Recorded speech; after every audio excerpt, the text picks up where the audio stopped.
Something is happening in America. You can feel it in the wind, see it in the cityscapes that stretch before us, watch it appear in the faces of those who have worked so hard for so long. If I'm in the middle class in America right now, I see not only plants closing, I see neighborhood stores closing. I see my educational system failing my kids. I see a government that in some cases is financially bankrupt and can't provide the social services that I was used to seeing. I see a future that's scary to me. Recently I came across a report that talked about the levels of inequality that we have in our society and noted that we haven't seen levels like this since 1929. We listen, gloss over the headlines, read magazines and watch the evening news. We are told every day about the speed of change in the modern world. We hear about the dangers of globalization. The whole world is now competing for the same economic benefit. We struggle to understand it all, but it all becomes only a blur of images and of words. If I'm a member of the people who are socioeconomically in the lower strata of our society, I'm losing hope. There's increasing violence. Our prison system now is more expensive than our educational system. Our nation is in the midst of a perfect storm. If we maintain our present policies, it is very likely that we will continue to grow apart. Our nation will experience greater inequity in wages and wealth, and our citizens will experience increasing social and political polarization. If you were looking back on this period of time, you would ask yourself, why didn't this country of great intent, a democracy, a country with great resources, why didn't they see this?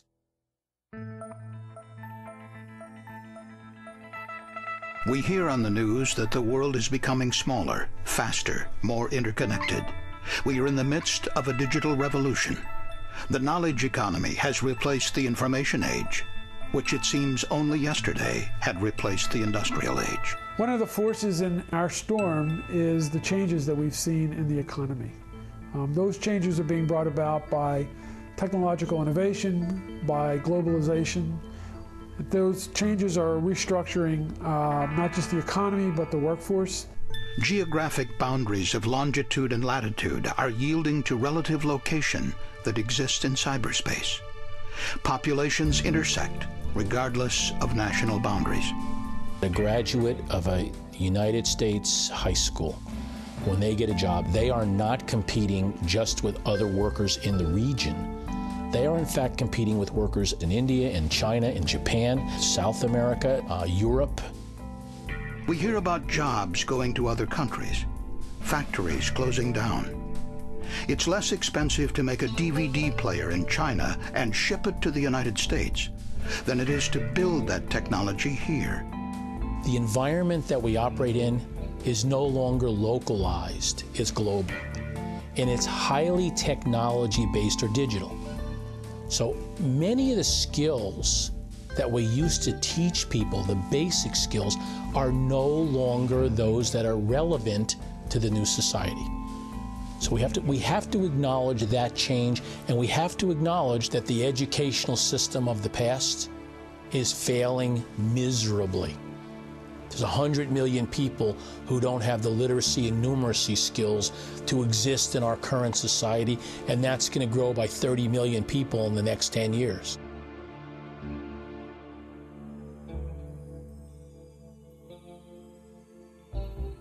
I think as a society and as a country, we're at a crossroads. We leave too many kids behind in schools. Today, approximately 30% of the students who start 9th grade fail to graduate on time. And among those who do make it to the 12th grade, more than 50%, according to NAEP data, lack the necessary reading and math skills that they're going to need to fully participate in our emerging economy. We are losing, from a human capital point of view, a significant percentage of our potential. And that's part of the reason you see the U.S. economy is staggering now. we need to have a human capital agenda. If we don't get that part right, not much else matters. As the economic structure of the nation shifts and the education system struggles to adapt, the demographic profile of the population is changing. We're now seeing levels of immigration that we haven't seen in almost a century. And that immigration is not coming from the European continent where it used to. It's now coming from South and Central America. The Census Bureau predicts that over the next 10 years, foreign immigration is likely to account for more than half of our population growth. These demographic shifts, which include increased immigration, variable birth rates among various sectors of the population, and the aging of the American population, are compounding the lowering skills level of the overall population. At the very time when new and more sophisticated skills are needed in the economy, and when the education system is struggling to adapt to this new environment, the population as a whole increasingly lacks the skills necessary to compete in the global economy. So while the educational system is struggling to become more efficient, more effective, it's going to have to do so with a different mix of people, with a different mix of backgrounds, different mix of languages, a different mix of skill sets that these kids come to schools with.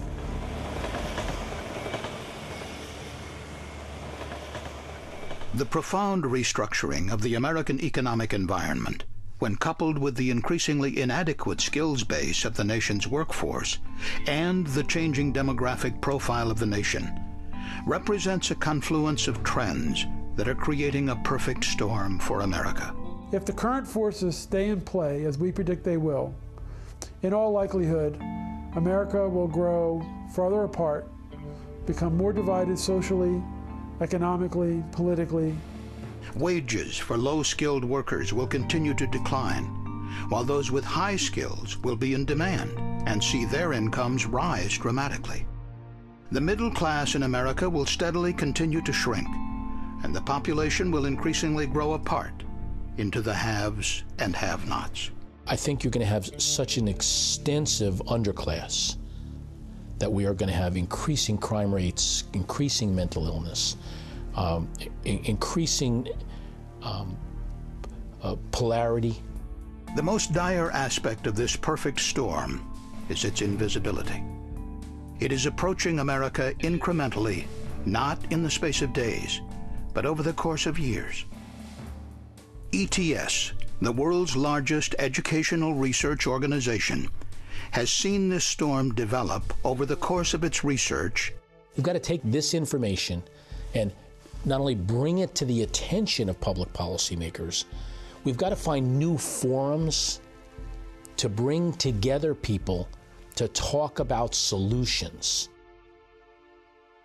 Absent a radical shift in this nation's attitude towards the education and development of its human capital, the American dream will fall by the wayside of history. We need a clear picture of the challenge we face. We must not allow our country's population to continue to drift apart. As a nation, we must invest in efforts to help us grow together.